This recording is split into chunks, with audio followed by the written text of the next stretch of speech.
Sejam todos bem-vindos a essa live. Eu estou muito feliz de contar com vocês aqui com a gente nessa noite. Estamos hoje reunidos aqui, toda a nossa equipe aqui, meu amigo Will Nunes, que fazia tempo que o Will não queria estar aqui com a gente, né, Will? Aqui participando da nossa live. Você sempre gosto de agradecer a Deus por estar aqui com a gente, trazer você e você que sempre construiu junto comigo essa história desse canal. E hoje a gente vai falar uma das coisas fundamentais para quem tem o diagnóstico de endometriose, para quem está com suspeita desse diagnóstico, dessa grande doença, que é uma doença ginecológica muito comum, que se não tratada pode trazer repercussões graves para a saúde das mulheres, muito sofrimento. E hoje a gente vai falar, eu vou comentar com vocês um artigo que foi publicado numa revista internacional, e esse artigo eu gostei muito que ele foi uma revisão. O que é uma revisão quando a gente fala da medicina? Ele pega vários estudos, várias publicações, vários artigos e faz um resumo, e ele concluiu 12 aspectos que, na visão desse artigo, dessa revisão, são coisas que possivelmente são as principais causas que faz com que esse diagnóstico demore muito. Porque talvez você mesmo, seja você colega médico, seja você paciente, se pergunta muito assim, poxa, por que eu precisei demorar muito? E o que eu ouço todos os dias de várias pacientes. Doutor, eu sofri com essa doença há muitos anos eu tinha cólica e precisei passar por vários médicos e nada, de ninguém descobrir isso, o que está acontecendo? Então, esse artigo ele mostra, e eu vou ler com vocês e dar o meu comentário, dar a minha opinião sobre esse artigo, que traz para a gente exatamente essa visão diferenciada de o porquê da gente ter esse atraso no diagnóstico da endometriose. Quero aqui saudar todo mundo, dar meu boa noite Ana, boa noite Maria, boa noite Socorro, Ivaneide, sempre por aqui. Quero que vocês comentem aí também como é que está meu áudio de 0 a 10, como é que está e de onde vocês estão me vendo. Tem gente de São Paulo, Fortaleza, Recife, Rio de Janeiro, tem gente fora do Brasil. O pessoal normalmente de Portugal, Moçambique, Angola anda por aqui. Então, quero saudar todo mundo que está aqui com a gente. Então, sem mais delongas, dito isso, eu vou começar aqui a comentar com vocês. Olha. O fator número 1, né, que eles identificaram, eu vou ler na íntegra aqui o artigo e depois eu vou dar a minha opinião para vocês. Tá aqui, olha. O primeiro fator é, número 1, as pacientes muitas vezes presumem que seus sintomas estão dentro de um espectro de normalidade e são algo que todas as mulheres suportam, mesmo quando graves e perturbadores, até que se torna totalmente insuportáveis, prejudicando a capacidade dela de realizar alguma tarefa importante ou de até engravidar. Então, esse é um aspecto de fato fundamental, muito importante. Vocês, muitas vezes, ouvem frases, né, são ensinadas para as mulheres desde ali da infância, adolescência. Não, olha, isso é coisa de mulher, fica tranquila, não deve ser nada grave, você está sendo fraca de não aguentar. Eu acho que a gente está passando desse tempo. Acabou esse tempo e eu conto com vocês, inclusive, de passar essa informação para as novas gerações. A gente está tentando estruturar, inclusive, um projeto que a gente vai rodar nas escolas públicas, principalmente que a gente sabe que grande parte da endometriose começa na adolescência, os sintomas começam na adolescência, e tem vários estudos que mostram que quando os sintomas começam na adolescência, a doença demora às vezes até 12 anos para ser diagnosticada. Quando ele começa já na fase adulta, entre 20 e 30 anos, demora em torno de 7 anos para ser diagnosticada. Então, conto com vocês com essa ajuda. Então, isso é um fator que prejudica essa sensação da mulher achar que é normal sentir cólica, é normal sofrer. Então, a gente tem que acabar com isso definitivamente. Não é normal sentir cólica, tá certo, pessoal? Deixa eu ver aqui, o pessoal está interagindo, olha. Will, o pessoal falou que o áudio está 10, então tá. Beleza. A transmissão está legal aqui, tem muita gente aqui falando, olha, eu estou rodando o Brasil todo aqui, Rio Grande do Norte, São Paulo, Fortaleza, Recife, pessoal aqui também de Minas Gerais, coisa boa. Vamos continuar aqui, gente. O segundo aspecto, ele diz o seguinte, as técnicas de autocuidado, que incluem passar um tempo ali deitado na cama, usar bolsas térmicas, se afastar de atividades sociais e tomar analgésico permite mascarar os sintomas por algum tempo. Isso é verdade. Associado ao primeiro fator de você achar que é normal, muitas vezes aquilo que você tem do dia a dia de autocuidado, às vezes até orientado por outra pessoa, toma um analgésico, toma um remédio aí para dor, um remédio para cólica, fica deitadinho uns minutinhos que passa, bota uma bolsa de água. Isso aí, de certa forma, vai te ajudando a passar o sintoma, mas vai prejudicando diretamente o fator de você procurar ajuda e ter um diagnóstico, muitas vezes, da endometriose. Esse é o grande fator. Não estou dizendo que não é para fazer. Isso são medidas, sim, necessárias, muitas vezes no início ali, mas que são medidas que, possivelmente, segundo o estudo, ele pode prejudicar esse atraso devido a você meio que dar digamos assim, mascarar ali os sintomas e não vir à sua consciência que esse sintoma de cólica insuportável, de dor no pé da barriga inchada, às vezes dor na relação, de dor cólica para quando vai urinar, dor também para urinar no período da menstruação, dor para defecar, no período da menstruação, ou a dificuldade em engravidar, que é a infertilidade, todos esses sintomas, aquelas dores lombares também, que pode irradiar para as pernas, junto com a menstruação, pode ser endometriose e às vezes esses autocuidados vão atrapalhando. Bom, o terceiro fator, ele diz o seguinte, olha, muitos pacientes relatam que falar sobre seus problemas menstruais é socialmente inaceitável, considerando potencialmente vergonhoso. Muitas vezes ocultam seus sintomas dos outros e perdem a oportunidade da evidência comparativa de sugerir uma experiência que possa ser anormal. O que quis dizer isso? Que muitas vezes, em roda de conversa, com a mãe, com uma irmã, com uma tia, com as amigas, às vezes, talvez socialmente, nem todas as mulheres se sentem à vontade de desabafar, de conversar, chegar com a amiga e falar assim, olha, a minha menstruação, eu acho que ela não é normal, ela está vindo muito sangue, eu estou sentindo muita cólica, como é a tua menstruação? E às vezes você trocar informações, compartilhar com as pessoas mais próximas de você, você tem mais intimidade, são pessoas do seu coração, isso é fundamental, trazer essa conversa para dentro de casa.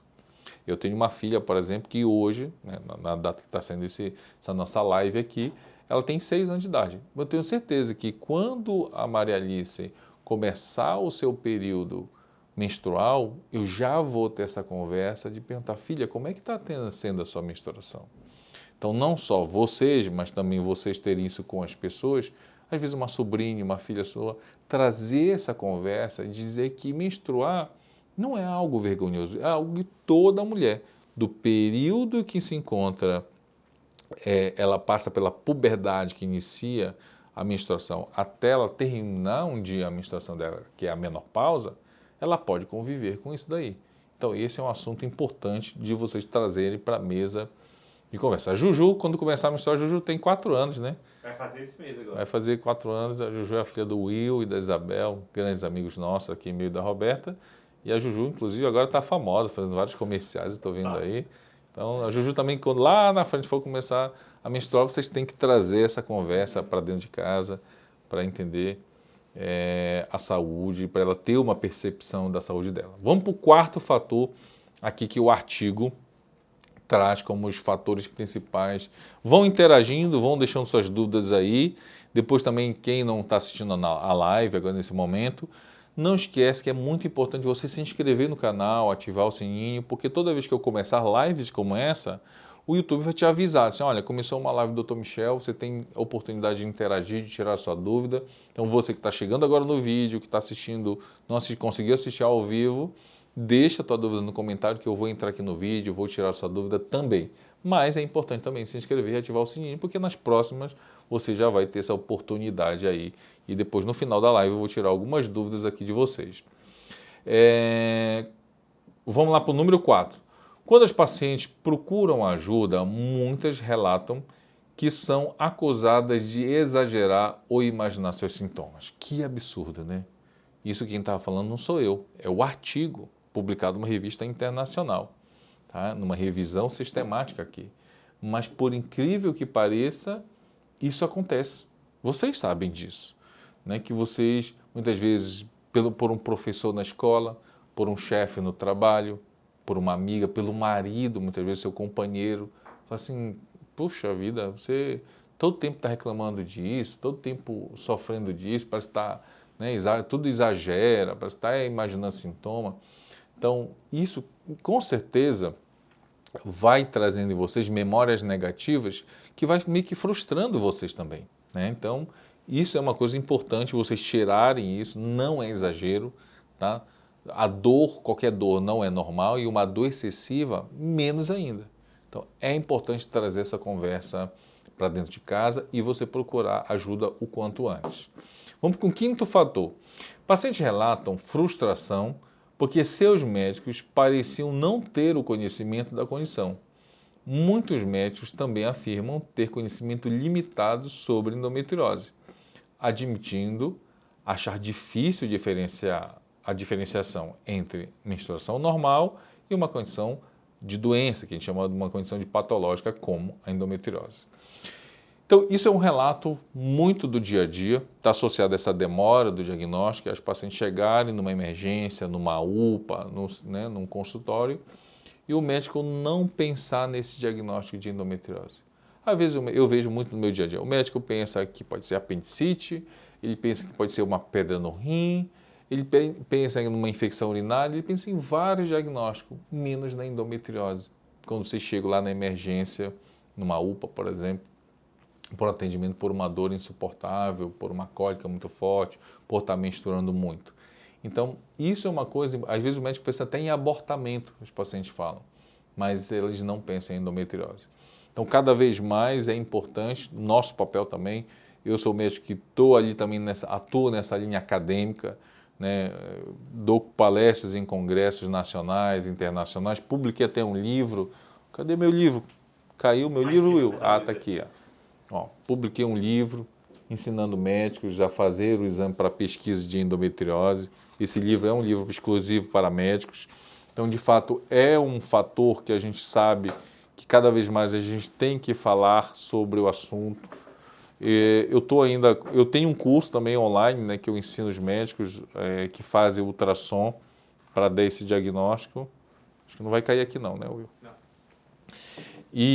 Mas eu acho que ainda tem um caminho muito grande a percorrer, né? As academias, as universidades têm que trazer mais esse assunto para a faculdade de medicina, para os médicos clínicos gerais, que muitas vezes vão estar lá atuando com médico de emergência, para as residências médicas também, principalmente de ginecologia e obstetrícia, e outras especialidades que começam a pensar nesse diagnóstico. Isso com certeza um dos fatores que vai fazer diminuir esse tempo de demora de diagnóstico. Ele juntou agora o sexto e o sétimo fatores juntos. Médicos afirmam que a endometriose não foi enfatizada ou abordada de forma abrangente durante sua formação médica. Vários também relatam que não tinham diretrizes claras para o diagnóstico. Isso também a gente percebe muito no nosso dia a dia. Tanto que até hoje eu vejo médicos pedindo exame de CA-125, que não existe mais essa prática. Até hoje eu vejo o médico dizendo que o diagnóstico é feito pela videolaparoscopia.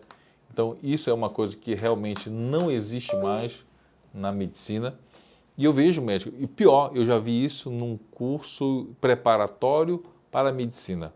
Né, para um curso preparatório para a prova de residência, eu vi um dia desse assistindo uma aula, eu fiquei até na dúvida, será que eu faço um recorte dessa aula, eu trago e comento, né? Mas aí depois eu pensei, não, pode parecer uma questão até achando que eu sou antiético de comentar negativamente o comentário, porque eu me incomodo muito com essas informações erradas e antigas sobre a doença, sobre a endometriose. Então, de fato, isso é, com certeza, um dos fatores. Vamos para o fator 8 e o fator 9, que também ele juntou. Se não for adequadamente aplicado a paciente, né, ou seja, explicado para a paciente que a melhora do quadro com anticoncepcional, existe a probabilidade dela diminuir esse diagnóstico porque ela tem uma melhora dos sintomas. Então, ela vai mascarar os sintomas em vez de tratá-los. Isso é verdade, tá? Muitas pacientes acham que tomaram anticoncepcional estão tratando a endometriose, tá? E não é verdade. A gente sabe que a cura, né, é uma palavra muito pesada, mas a cura da endometriose, de fato, ela é feita pela cirurgia quando a gente tira todos os focos de endometriose. O anticoncepcional, principalmente aqueles que bloqueiam, eles têm dois grandes efeitos. Primeiro, a melhora dos sintomas, porque quando você bloqueia a menstruação, você teoricamente vai secar, atrofiar os focos de endometriose, melhorando os sintomas de inflamação e de dor. Então, o anticoncepcional ou as medicações como o dienogético, por exemplo, eles não estão gerando a cura da endometriose, tá? Eles estão melhorando sua condição, desinflamando, mas ele não é a cura. Tanto que hoje os dois grandes pilares clínicos é sim o bloqueio hormonal e uma dieta anti-inflamatória com alguns suplementos, como coenzima Q10, ômega 3, vitamina D, vitamina E, o complexo B, todos esses suplementos, a cúrcuma também, a gente normalmente prescreve para nossas pacientes, eu e a Roberta, e os médicos que são especialistas em endometriose, porque realmente ajuda muito nessa redução desse processo inflamatório, mas não é a cura, tá? Isso é importante que a gente fala. 10º fator, profissionais relatam que a endometriose pode ser difícil de diferenciar de outras condições ginecológicas e gastrointestinais, sendo um erro diagnóstico uma possibilidade inevitável, tá? Não concordo muito com a palavra inevitável. Eu acho que se a gente trouxer de novo para a conversa das faculdades, da residência médica, a gente começar a pensar na possibilidade de endometriose, a gente de fato vai começar a dar muito mais diagnósticos, tá? Quando ele fala da possibilidade de gastrointestinal, isso é uma verdade. Por exemplo, a Roberta mesmo está fazendo um trabalho existe uma condição chamada síndrome do intestino irritável. Nessa condição, as pacientes que têm, às vezes, diarreia, dor abdominal, dor para defecar, às vezes fez vários exames, deu tudo ali normal, e aí é dado o diagnóstico de síndrome do colo irritável. E já teve várias pacientes dessas que eu fazendo o mapeamento, por outro motivo, ela sentiu cólica, eu vi que ela tinha endometriose, por exemplo, intestinal. Porém, o diagnóstico de síndrome do intestino irritável, do colo irritável, é a ausência de exames, sinais positivos em exames laboratoriais, ou seja, de sangue, e exames de imagem. A pessoa tem que fazer exames de sangue, exame de imagem, não tem nada, mas tem esse sintoma gastrointestinal associado a estresse, ansiedade, né? A gente sabe que a gente classifica isso como síndrome do intestino irritável. Mas olha que contradição, se a pessoa tem endometriose intestinal, então o exame de imagem não está negativo. O que está acontecendo é que o gastroenterologista não tem ainda a prática de solicitar o mapeamento, o exame para pesquisa de endometriose. Então, isso é um grande questionamento. Até a Roberta está fazendo um trabalho, em breve deve publicar. E a Roberta, quando eu falo, é a dona patroa, né? Não sei se você já segue a Roberta lá. Vou colocar aqui. Pedir, Will, tem como botar aqui na live o Instagram dela? Bota aqui para mim, @DRA Roberta Severiano. Vão lá, segue. Inclusive o pessoal aqui, a gente é o maior canal aqui do Brasil, que eu falo de endometriose e infertilidade, e vocês não me seguem lá no Instagram. Eu faço muita live lá no Instagram, compartilho muitas coisas, tiro dúvida, abro caixinha de pergunta lá e exatamente aqui eu respondo muitas dúvidas. Então, para quem também não me segue, Will, tem como colocar a minha aqui? Pronto, DRA é da Roberta, desculpa. @dr. O meu tem um ponto, dr.Michel Palheta. Vão lá no Instagram também, vocês vão gostar dos conteúdos que eu compartilho por lá. O pessoal está interagindo muito aqui, está cheio já de pergunta aqui, Will. Muita pergunta mesmo. Depois eu vou tirar um tempinho aqui no final da live. Está terminando, gente, para responder vocês. São 12, já está só faltando a 11ª, 12ª. 11ª, investigações, já tem quanto tempo de live aí, mais ou menos? A gente está agora com 21 minutos. Coisa boa, vamos lá, vamos encerrar aí com mais ou menos 30 minutos, eu acho que vai dar certo. 11ª, investigações iniciais como ultrassom transvaginal são frequentemente usadas para descartar inadequadamente a endometriose como diagnóstico, embora as diretrizes atuais reforcem que o resultado negativo não podem ser usados como exclusão, particularmente na doença peritoneal superficial. ou em casos de alta suspeita clínica. Isso é uma verdade, gente. O que acontece? Hoje, o melhor exame para o diagnóstico e para o mapeamento da endometriose é o ultrassom para mapeamento de endometriose, que é o motivo, inclusive, do meu livro aqui, né, novamente. O meu livro exatamente ele fala sobre isso. E nesse ultrassom para pesquisa de endometriose, a gente não é só um ultrassom transvaginal. A gente analisa o abdômen, a gente analisa a parede abdominal. Muitas pacientes que fazem cesariana, às vezes desenvolvem endometriose na cicatriz da cesariana. E a gente faz o transvaginal com preparo intestinal, ou seja, a pessoa toma um laxante no dia anterior, porque aí no dia do exame o intestino todo está limpo, eu posso pesquisar muito melhor. Então, só um ultrassom transvaginal de rotina, ele não exclui endometriose por dois fatores. Primeiro, porque ele viu sua pelve. Segundo, porque provavelmente o médico não é especialista em endometriose e olhou apenas útero e ovário. Ou seja, ali, sinceramente, ele excluiu um único tipo de endometriose, que é a endometriose que atinge o ovário, que é o endometrioma. Esse sim, a gente viria quase que eu diria, não 100%, mas a maioria dos médicos que fazem ultrassom transvaginal de rotina iriam dar esse diagnóstico de endometrioma, porque é um diagnóstico relativamente fácil. Deixa eu ver se eu achar aqui fácil aqui vou mostrar aqui para vocês. Eu não sei se eu acho que a imagem não está tão bem visível aí, mas seria um cisto mais ou menos parecido com esse aqui.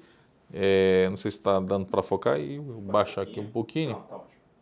Ó, seria mais ou menos um cisto dessa forma como está aqui no livro, um endometrioma, que é um cisto de endometriose. Então, como é um cisto, é fácil de ver, fácil de dar esse diagnóstico na ultrassonografia. Então, não é a ultrassom transvaginal que dá o diagnóstico.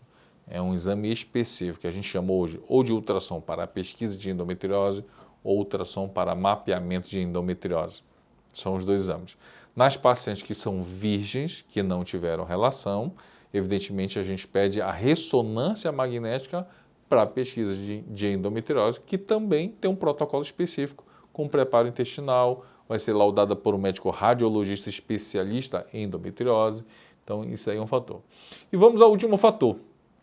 Embora muitas pacientes relatem que obter um diagnóstico para os seus sintomas foi positivo, permitindo-lhe processar a experiência e ter acesso a um apoio especializado. Os profissionais de saúde e os profissionais de saúde relatam que preferem ocultar o rótulo de diagnóstico durante a abordagem pelo medo de levar a mais ansiedade e angústia ao paciente. Bom, isso aí é bem controverso, eu confesso a vocês, tá? Em que sentido? Existem, de fato, várias pesquisas, vários trabalhos publicados, que quando uma paciente recebe diagnóstico de endometriose, isso traz sentimentos muito negativos, muito ruins para ela. Mexe muito com o emocional da paciente. Porque ela não sabe exatamente o que é endometriose, né? Então, passa 1000 perguntas. Endometriose vira câncer, endometriose é caso de cirurgia, eu posso morrer de endometriose, ela pode atingir o intestino, vai piorar, como é que vai ficar a minha vida, eu vou conseguir ser mãe. Tem várias perguntas, então assim, de uma vez só, isso de fato prejudica muito o emocional. Então, segundo o artigo, tem alguns médicos que, inclusive, evitam de talvez levantar essa possibilidade diagnóstica para a mulher, para a paciente não ficar assim desse jeito, muito ansiosa, muito preocupada, muito angustiada. Por isso que eu digo que é controverso isso, né? O que eu vou falar para vocês, o que é uma postura minha, sou sensível a qualquer crítica. Eu costumo dizer para os pacientes no meu dia a dia lá na clínica, eu sou muito honesto, transparente e direto com minhas coisas. Eu não sou grosseiro, não sou curto e grosso, mas eu acho que eu tenho que ser transparente e honesto e sincero com as pessoas. Eu trago sim a conversa, assim, olha, existe sim, pelo seu sintoma que você me falou aqui, a possibilidade de ser uma doença que se chama endometriose. Você já ouviu falar de endometriose? Não, nunca ouvi. Explico o que é endometriose e digo que ela é muito importante ela fazer o exame para a pesquisa de endometriose para a gente confirmar ou não aquela suspeita diagnóstica. Mas lembrando que é uma suspeita, não é uma confirmação. A gente vai saber se é ou não é a partir do exame. De novo, ultrassom para pesquisa de endometriose ou mapeamento de endometriose. São sinônimos. E aí, assim, a partir daquele diagnóstico, volto a explicar, se ela estiver acompanhada, às vezes explico para o cônjuge, para a mãe, com quem ela está junto, e estabeleço junto com ela, em parceria com ela, um tratamento que seja o mais adequado para ela. Então, assim, é a minha visão, mas sou sensível a qualquer colega que esteja assistindo o vídeo e pense de uma forma diferente. Por isso que eu falei que esse último ponto é polêmico, Will. Polêmico. Polêmica, vocês sabem que polêmica gera polêmica. Né, Will? É sim, doutor. Vocês não sabem, mas o Will, ele também é o videomaker de um grande amigo nosso, o Dayan Siebra, talvez muitos de vocês já conheçam ele aí. E o nosso amigo Dayan, de vez em quando briga ali com o Dayan é gigantesco, tem mais briga dele ali com outros.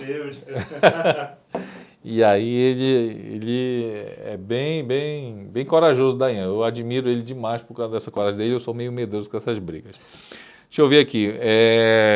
Vou responder aqui 2 perguntas rapidamente. O pessoal dizendo que toma o Dienogest, mas não está tendo melhora.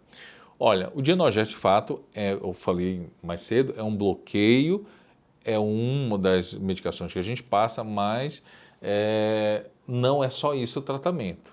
Tem que ter mudança de estilo de vida, dormir quantidade adequada. A gente sabe que o sono melhora muito a questão da endometriose, reduzir o estresse, fazer a alimentação anti-inflamatória, fazer as suplementações e mais o bloqueio hormonal. E também vai depender da classificação da sua endometriose, do qual é o grau da sua endometriose, para a gente saber, de fato, que tem alguns tipos de endometriose que é caso de cirurgia e outros não. Então também depende de uma avaliação mais especializada, tá ok? Também tem gente perguntando sobre mioma, a live não é sobre mioma, mas eu não vou deixar de responder aqui. Se meu mioma submucoso, ele posso engravidar? De fato, o mioma submucoso, ele atrapalha a gravidez, por quê? Porque, deixa eu ver, tá aqui, ó, deixa eu só pegar aqui, vou pegar aqui, ó, esse modelo aqui do útero, ó, vocês estão vendo aqui o bebezinho, tá? Tá dando para pegar aí, Will? Ó, isso aqui é o útero. O bebê se forma aqui, ó, dentro da cavidade uterina. Quando a gente fala que o mioma ele é submucoso, é o mioma que está aqui dentro da cavidade do útero. Então ele compete diretamente aonde o bebê é formado. Então por isso que o mioma do tipo submucoso, ele tem que ser retirado por um procedimento chamado histeroscopia. Bom, gente, eu quero agradecer a todo mundo, sabe, porque foi muita coisa, muitas perguntas eu vi aqui. Eu vou tentar depois entrar aqui, responder nos comentários. Para quem não assistiu, mais uma vez, muitíssimo obrigado por estar aqui. Para quem não está inscrito, não esquece de se inscrever, de ativar o sininho, porque toda vez que a gente começar essas lives, vocês vão estar aqui para interagir junto com a gente. Quero agradecer a todos vocês, agradecer ao meu amigo Will, que esteve aqui também no auxílio, agradecer a Deus pela saúde e muito mais por tudo que Ele pode proporcionar à nossa vida. Até mais e a próxima live. Fique com Deus. Tchau.